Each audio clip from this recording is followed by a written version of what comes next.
பிரியமானவர்களே, இந்த நாளுக்கான தின ஜெப வேலைக்கு நேராய் உங்களை அன்போடு கூட அழைக்கிறோம்.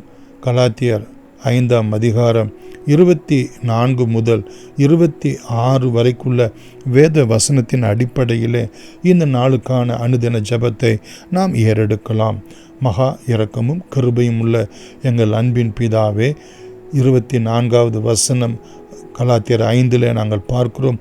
கிறிஸ்துவின் உடையவர்கள் தங்கள் மாம்சத்தையும் அதன் ஆசை இச்சைகளையும் சிலுவையிலே அறைந்திருக்கிறார்கள் என்ற வேத வசனத்தின் பிரகாரம் இந்த நாள் கர்த்தராகிய இயேசு கிறிஸ்து எங்களுக்காக சிலுவையிலே அறையப்பட்டு மரித்து உயிர்த்தெழுந்த நாளாய் இருக்கிறபடியினால் அந்த உயிர்த்தெழுதலுடைய புண்ணியத்தை, அந்த சிலுவையிலே இயேசு எங்களுக்காக அடிக்கப்பட்டு இரத்தம் சிந்தின புண்ணியத்தை தியானிக்கிறவர்களாய் காணப்பட எங்களுக்கு உதவி செய்யும். நாங்களும் கிறிஸ்துவோடு கூட சிலுவையிலே அறையப்பட்டவர்களாய் எங்களுடைய மாம்சத்தையும் அதன் ஆசை இச்சைகளையும் சிலுவையிலே அறைந்திருக்கிறவர்களாய் காணப்பட எங்களுக்கு உதவி செய்யும்படியாய் நாங்கள் கிறிஸ்துவுக்குள்ளாய் பிழைத்திருக்கிறவர்களாய் 25வது வசனத்திலே நாம் ஆவியினாலே பிழைத்திருந்தால் ஆவிக்கேற்றபடி நடக்க கடவோம் என்ற வார்த்தையின்படியே ஆண்டவரே தகப்பனே, நாங்கள் ஆவியினாலே நடத்தப்படுகிறவர்களாய், ஆவியினாலே நிதானிக்கப்படுகிறவர்களாய், ஆவியினாலே பிழைத்திருக்கிறவர்களாய், ஆவியினாலே கர்த்தருடைய வார்த்தைக்கு கீழ்ப்படுகிறவர்களாய், ஆவிக்கு ஏற்றபடி வழி இதுவே இதிலே நட என்கிறதான அந்த சத்தியத்திலே நடக்கிறவர்களாய், உம்முடைய உபதேசத்திலே நடக்கிறவர்களாய், ஆண்டவர் உம்முடைய வார்த்தையின்படி நடக்கிறவர்களாய் எங்களை மாற்றும், எங்களை மறுரூபப்படுத்துவீராக.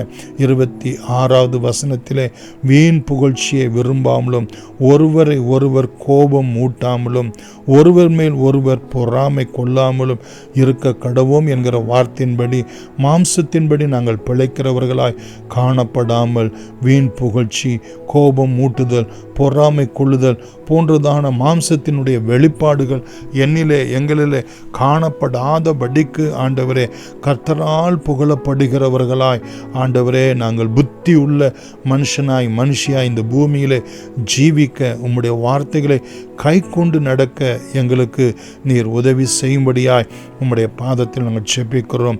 மாம்சத்தினுடைய கிரியைகள் எங்களிலே காணப்படாதபடிக்கு ஆவியின் கனியாகிய ஆண்டவரே அன்பு, சந்தோஷம், சமாதானம், நீடிய பொறுமை, தயவு, நற்குணம், விசுவாசம், சாந்தம், இச்சையடக்கம் இப்படிப்பட்டவைகளால் நாங்கள் நிறைந்து காணப்பட கிறிஸ்தவர்களாகிய நாங்கள் எங்களை வெளிப்படுத்த நீர் உதவி செய்யும்படி இயேசுவின் நாமத்தில் நன்றியோடு கூட வேண்டுகிறோம் எங்கள் ஜீவன் உள்ள பிதாவே.